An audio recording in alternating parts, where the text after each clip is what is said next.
প্যারে হাজিরিন, আপনার সন্তানটাকে আপনি হাফেজ বানাবেন না, অসুবিধা নাই। আলেম বানাবেন না, অসুবিধা নাই। আমরা আপনাকে জোর জবরদস্তি করব না। ডাক্তার বানাবেন, বানান। ইঞ্জিনিয়ার বানাবেন, বানান। এদেশে মুফতি সাহেবের যেমন দরকার, ডাক্তারের যেমন দরকার, ইঞ্জিনিয়ারেরও প্রয়োজন, মুহাদ্দিসের প্রয়োজন, এরকম ভাবে ডাক্তারেরও প্রয়োজন। সব সেক্টর নিয়েই সমাজ চলবে, দেশ চলবে। কিন্তু আমরার কথা এক জায়গায়, আমাদের কথা একটা জায়গায়, সেটা হলো আমার সন্তানের পরিচয় ডাক্তার, এটা বড় নয়। সবচেয়ে বড় পরিচয় হলো সে মুসলমানের সন্তান। এজন্য সবার আগে তার জীবনের পড়ালেখা যখন শুরু হবে, সেই শিশুকালেই তারে মুসলমানের বাচ্চা বানাও। মুসলমানের বাচ্চা বানায়া ডাক্তার বানাও। মুসলমানি নিয়ে আসে ডাক্তার হোক, মুসলমানি নিয়ে আসে ইঞ্জিনিয়ার হোক, মুসলমানি নিয়ে আসে পাইলট হোক। এজন্যই উলামায়ে কেরাম আজকে মাদ্রাসার নুরানি বিভাগে স্কুলের সমমানের অঙ্ক ইংরেজি রাখছেন। শুধু আপনাদের কথা খেয়াল করে আপনার সন্তান আপনি ডাক্তার বানাবেন, আপত্তি নাই, নুরানিতে পড়ান। 5 বছর সে নুরানি পড়ুক মাদ্রাসায়, অঙ্ক ইংরেজি স্কুলের সমমানের রয়েছে। 5 বছর মাদ্রাসায় পড়ার পর তারপরে তার আপনি হাই স্কুলে দেন। মুসলমানি নিয়ে হাই স্কুলে যাবে, মুসলমানি নিয়ে কলেজে যাবে, মুসলমানি নিয়ে সে ইউনিভার্সিটিতে যাবে। ঢাকা ইউনিভার্সিটির বাংলা বিভাগেও যদি পড়ে, সেখানেও আপনার সন্তান নাস্তিক হবে না। নাস্তিকদের ভিড়ে যেও সে কোরআনের পক্ষের সৈনিক হবে। কারণ শিশুকালে তার জীবনের ফাউন্ডেশন যেই বয়স, সেই ফাউন্ডেশনটা মজবুত করেছেন আপনি বাবা, তার ফাউন্ডেশন মজবুত করে দিয়েছেন আপনি মা।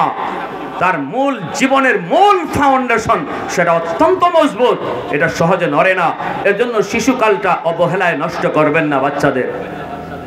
প্যারে হাজিরিন, এজন্য বলি আমার সন্তানের দিল দিমাগ কাদামাটির মতো। শিশুকালে যা দেখাবো, যা শোনাবো, যা বুঝাবো, এটা মরণ পর্যন্ত তার মেমোরির মধ্যে রেকর্ড হয়ে থাকবে। আমার ভাইয়েরা, বন্ধুরা, যুবক, এজন্য বলি একটু মন দিয়ে কথাগুলো শুনো। বাবা হওয়া সহজ, কিন্তু আদর্শ বাবা হওয়া কঠিন। মা হওয়া সহজ, আদর্শ মা হওয়া কঠিন। এর যুবক শোনো, মা বাবা হলো সন্তানের সর্বপ্রথম শিক্ষক, ঘর হলো তার প্রথম বিদ্যালয়। এই ঘরের মধ্যে সন্তান যা কিছু শিখবে, এটা তার মরণ পর্যন্ত তার দিল দিমাগে রেকর্ড হয়ে থাকবে। বাবার কাছ থেকে যা দেখবে, এটাই তার মধ্যে রেকর্ড হয়ে থাকবে। মার কাছ থেকে যা শুনবে, যা দেখবে, এটাই তার রেকর্ড হয়ে থাকবে। চোখ হলো তার ভিডিও রেকর্ডার, কান হলো সন্তানের অডিও রেকর্ডার। সব কিছু তার মেমোরির মধ্যে রেকর্ড হয়ে থাকে। এজন্যই তো নবীজি বলেছেন, শিশু বাচ্চার সামনে, দুধের বাচ্চার সামনেও মা বাবা গোপন সম্পর্ক যেটা, এটা কখনো শিশু বাচ্চার সামনেও করবা না, নবীজি নিষেধ করেছেন। প্রশ্ন করতে পারেন, হুজুর শিশু বাচ্চা বুঝে না, অসুবিধা কি? আমার নবী আমার আপনার চেয়ে কম বুঝেন না বেশি বুঝেন? জোরে কম? মা যদি সন্তানকে নিয়ে টেলিভিশন দেখো, ওই টেলিভিশনের নাচ গানের দৃশ্য বাচ্চাটার দিমাগের মধ্যে রেকর্ড হয়ে থাকবে। যেদিন সে সাপ্লাই দিবে, শিশুকালে মা যা রেকর্ড করাইছে এটাই সাপ্লাই দিবে।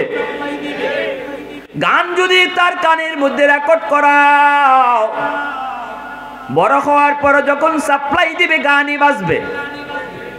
আর যদি বাচ্চার কানে কোরআন তেলাওয়াত রেকর্ড করাও, বড় হওয়ার পরে তেলাওয়াত বাজবে। আওয়াজ দিয়ে এখন ঠিক কিনা? এজন্যই মা পেটে বাচ্চা নিয়ে যদি বেশি বেশি মিষ্টি খায়, সন্তান বড় হওয়ার পরে মিষ্টি প্রিয় হয়। পেটে সন্তান নিয়ে যদি মা বেশি বেশি টক খায়, সন্তান বড় হওয়ার পরে টক প্রিয় হয়। পেটে সন্তান নিয়ে যদি মা বেশি বেশি ঘুমায়, সন্তান বড় হওয়ার পরে অলস হয়। পেটে সন্তান নিয়ে যদি মা টুকটাক কাম করে ঘরে, এই সন্তান বড় হওয়ার পরে কর্মঠ হয়। পেটে সন্তান নিয়ে যদি মা বেশি বেশি গান শুনে, সন্তান বড় হওয়ার পরে গায়ক হয়। পেটে সন্তান নিয়ে যদি মা বেশি বেশি কোরআন তেলাওয়াত করে, অল্প দিনে সন্তান হাফেজে কোরআন হয়। সন্তানের উপরে মা বাবার আসর, 100 সন্তানের উপরে মা বাবার আসর যে পড়ে। এজন্য বাপ মা হলো তার প্রথম উস্তাদ, ঘর হলো তার প্রথম বিদ্যালয়। প্রথম বিদ্যালয়ে প্রথম ওস্তাদের কাছ থেকে যা শিখবে এটা সে কখনো ভুলে না, কখনো ভুলে না। এজন্য বলি যুবক, সন্তানকে তুমি ডাক্তার, ইঞ্জিনিয়ার, প্রফেসর, পাইলট বানাবে, বানাও, আপত্তি আমাদের নাই। কিন্তু একটা জায়গায় আমাদের অবজেকশন আছে। সন্তানটারে শিশুকালে আগডুম বাগডুম গোড়াডুম শিখাইয়া জীবন নষ্ট করো না। ফাউন্ডেশনটা তার দুর্বল করে দিও না। তার জীবনের ফাউন্ডেশন আগডুম বাগডুম গোড়াডুম পড়ায়া দুর্বল করে দিও না। তার জীবনের ফাউন্ডেশনটা আল্লাহর পরিচয় কলিজার ভিতরে ঢুকাইয়া 100 মুসলমানের বাচ্চা বানাইয়া তারপরে ডাক্তার বানাও। ঠিক কিনা? হ্যাঁ, মুসা আলাইহিস সালামকে আল্লাহ বুঝলাম এই উম্মত, এই যে উম্মত তোমার সাথে কথা বলবে নামাজে, আর তুমি তাদের সাথে কথা বলবা কোরআন তেলাওয়াতে। সুবহানাল্লাহ। আল্লাহ এই উম্মত আমারে দিয়া লাও। আল্লাহ কয় এরা আমার বন্ধুর উম্মত, তোমাকে দিব কি কইরা? মুসা নবী কয় তাহলে আমারে নবী না বানাইয়া ওই নবীর উম্মত বানাইয়া দাও।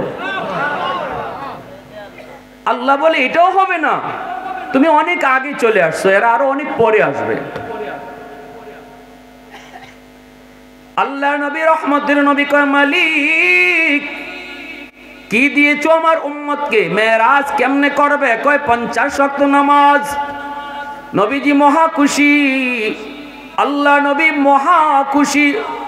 এইবার মায়ার নবী নামাজ পায়া নবীজি উম্মতের জন্য মেরাজের ব্যবস্থা পাওয়ার পর নবীজি এইবার তিনি রওনা দিয়ে দিলেন, চলে আসতেছেন। আল্লাহ বলতেছে রে মুসা, ও মুসা, বন্ধু তো চলে যায়, বন্ধু চলে গেলে আমার তো ভালো লাগে না। বন্ধু তো আমার এমন বন্ধু যেই বন্ধুকে যতক্ষণ দেখি ততক্ষণই দেখতে মন চায়, বারবার দেখতে মন চায়, বারবার কথা বলতেও মন চায়। ও মুসা, আমার বন্ধু তো চলে যাইতেছে, মন তো চায় আরো কথা বলি। তুমি মুসা পারলে বুঝায়া শোনাইয়া ফিরত পাঠায়া দিও। মুসা নবী কয় নবী গো এত খুশি কেন? নবী কয় উম্মতের জন্য 50 ওয়াক্ত নামাজ নিয়ে যাইতেছি, যেই নামাজের মাধ্যমে উম্মত আল্লাহর সাথে কথা বলবে।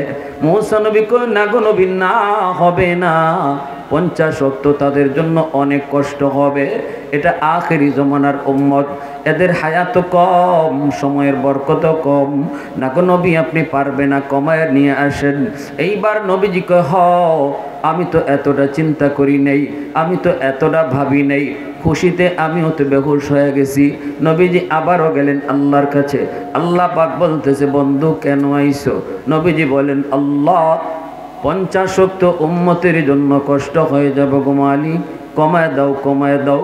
আল্লাহ কয় নেও বন্ধু, 5 ওয়াক্ত কমায় দিলাম। 50 থেকে 5 কমায় দিলেন, হলো 45।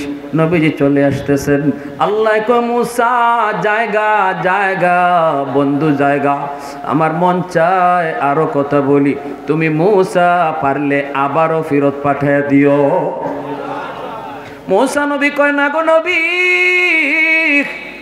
না হবে না, 45 ওয়াক্ত অনেক কঠিন হবে, যান আরো কমায় আনেন। নবীজি আবারও আসলেন। আল্লাহ কয় বন্ধু কেন আইছো? নবী কয় আল্লাহ হবে না, বেশি হয়ে যায়, কমায় দেন। আল্লাহ কয় নেও, আরো 5 ওয়াক্ত কমাইলাম।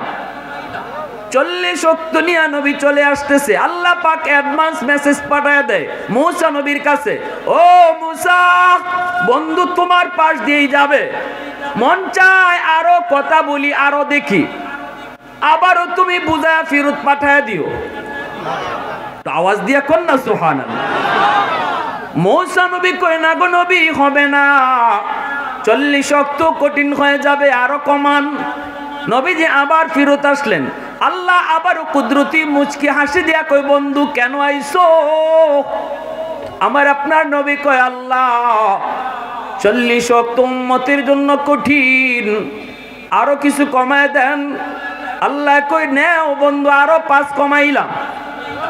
নবী আসতেছেন, আবারও আল্লাহ অ্যাডভান্স মেসেজ। এইভাবে মুসা নবীর কাছে আসেন আর মুসা পাঠায়। নবী আইলেন আর গেলেন 9 বার। 9 5 45, 5 নং 45 ওয়াক্ত আল্লাহ কমায় দিল। এরপরে নবীর কাছে রইছে আর 5 ওয়াক্ত। এই 5 ওয়াক্ত নিয়ে নবী যাইতেছে। এইবারও আল্লাহ কয় মুসা বন্ধুরে আবারও ফেরত পাঠায়ো।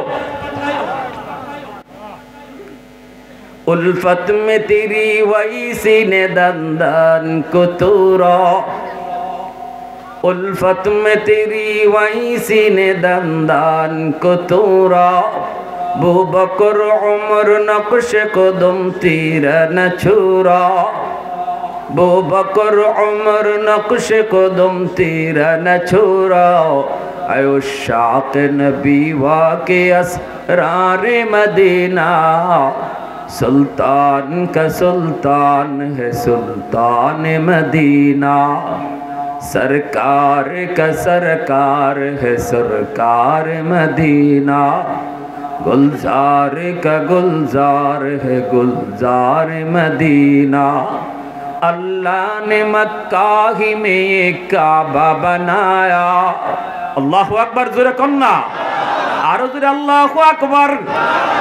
अल्लाह ने मक्का ही में ये काबा बनाया, इस काबा का काबा तेरी मरकद को बनाया, इस काबा का काबा तेरी मरकद को बनाया, ऐसा लम्हा जी चले जा राह मदीना, सुल्तान का सुल्तान है सुल्तान मदीना, सरकार का सरकार है सरकार मदीना, गुलजार का गुलजार है गुलजार मदीना। একটু আওয়াজ দিয়া বলেন আল্লাহু আকবার, আর একটু জোরে বলেন আল্লাহু আকবার। এইবার আমার ভাইরা বলুন তো, আল্লাহ পাক 9 বার নবীকে কেন নিলেন আর আনলেন? আল্লাহ তো একবারেই 45 ওয়াক্ত কমাইতে পারেন, 9 বার কেন আনলেন আর নিলেন? এর কারণ হলো বন্ধু বন্ধুকে যত দেখে যত কথা কয় ততই কথা কইতে মন চায়। আদরের ঘনিষ্ঠ বন্ধু, আপনজন, প্রিয়জন, মনের মানুষ যত কাছে থাকে ততই ভালো লাগে, ঠিক না? কত পাগল আল্লাহ পাকের জন্য, সবাই পাগল, আর আল্লাহ আমার আপনার নবীর জন্য পাগল। জোরে কন্না সুবহানাল্লাহ। এজন্য আল্লাহ কয় না না, একবারে যদি 45 কমায় দেই তাহলে তো আমার বন্ধু চলে যাবে। 5 করে কমায়, 9 বার আনে আর 9 বার কয় বন্ধু কেন আইছো? ওই কেন আইছো কইব, কথাটা কইব আর নবী কইব, এটা শোনার জন্য আল্লাহ 9 বার নিলেন আর আনলেন। এইবার 5 ওয়াক্ত নিয়ে যখন নবী চলে যায়, মৌসা নবী কয় নবী গো না না, 5 ওয়াক্ত উম্মত পারবে না, আপনি যান আরো কমায় নিয়ে আসেন। নবী বলতেছে ভাই মৌসা আমি আর পারবো না, যতবার গেছি আল্লাহ ততবারই 5 করে কমাইছি, এখন রইছে মাত্র 5। আমি এই 5 লইয়া আমি আবার যদি আল্লাহর কাছে যাই, আল্লাহ যদি আগের মতোই কমায় দেয় তাহলে আর থাকবে না, না আমি আর যাব না। এইবার মৌসা নবী কয় না গো নবী যান যান, আল্লাহ আমারে মেসেজ দিছে একটা না একটা পাবেনি, খালি হাতে আল্লাহ ফেরত দিবে না। তবে যাওয়ার সময় আমি আপনাকে একটা বুদ্ধি শিখিয়ে দিই, আগে যতবার গেছেন আপনি বলছেন কেন গেছেন, এইবার যখন আপনি যাবেন আর আল্লাহ জিজ্ঞেস করবে বন্ধু কেন আইছু, তখন আপনি বলবেন মালিক 9 বার আইছি, 9 বার কইছি আমি কেন আইছি, এখন আমি কইমো না, তুমি কও কেন আইছি। জোরে কন্না সুবহানাল্লাহ। কারণ অন্তরের খবর জানেন কে? একটু আওয়াজ দিয়া আল্লাহু আলিমুম বিদাতিস সুদূর। অন্তরের খবর জাননেওয়ালা কে?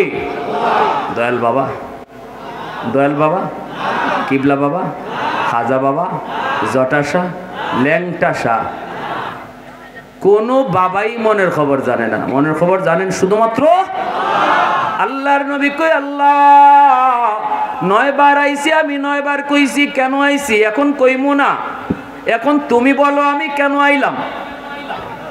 আল্লাহ পাক রব্বুল আলামিন কুদরতি মুচকি হাসি দিয়ে আল্লাহ পাক বলে বন্ধু আমি জানি আমি জানি তোমার উম্মতের জন্য 5 ওয়াক্ত বেশি কষ্ট হবে না। যাও বন্ধু যাও, 5 ওয়াক্ত নিয়ে যাও। তবে আসছে যখন, তাহলে একটা সুসংবাদ তোমাকে শোনায় দেই, তোমার উম্মত 5 ওয়াক্ত নামাজ আদায় করবে। আমি আল্লাহ মসজিদের মিনার থেকে দৈনিক 5 বার আমি নিজে ডাইকা ডাইকা নামাজ পড়ায়া নিমু। সুবহানাল্লাহ। অতীতের কোন উম্মতকে আমি আল্লাহ মসজিদের মিনার থেকে ডাকি নাই, তোমার উম্মতকে আমি দৈনিক 5 বার আমি আল্লাহ ডাকবো। আল্লাহু আকবার, আল্লাহু আকবার, আল্লাহু আকবার, আল্লাহু আকবার। মুয়াজ্জিন ডাকে না, এ যুবক মুয়াজ্জিন তোমারে ডাকে না। ওগো আল্লাহর বান্দি, তোমার মুয়াজ্জিন ডাকে না, আল্লাহ বলে, আমি আল্লাহ ডাকি। আল্লাহ বড়, আল্লাহ বড়। আল্লাহ কয় বান্দা তোর ব্যবসা ছোট, আমি আল্লাহ বড়। তোর বন্ধু ছোট, আমি আল্লাহ বড়। তোর ঘুমটা ছোট, আমি আল্লাহ বড়। ঘুমটা বাদ দিয়া তুই নামাজে আয়, বন্ধুরে বাদ দিয়ে আমি আল্লাহ ডাকে আয়। এ আল্লাহর বান্দি, কামটা ছাড়ো, নামাজ পড়ো। কাম বড় নয়, আমি আল্লাহ বড়। ঠিক কিনা জোরে বলেন। আর আল্লাহ কয় বন্ধু উম্মতকে জানায় দিবা, এই 5 ওয়াক্ত নামাজ যদি ঠিক মতো আদায় করে, আমি আল্লাহ তারে 50 ওয়াক্ত নামাজের সওয়াব দান করব।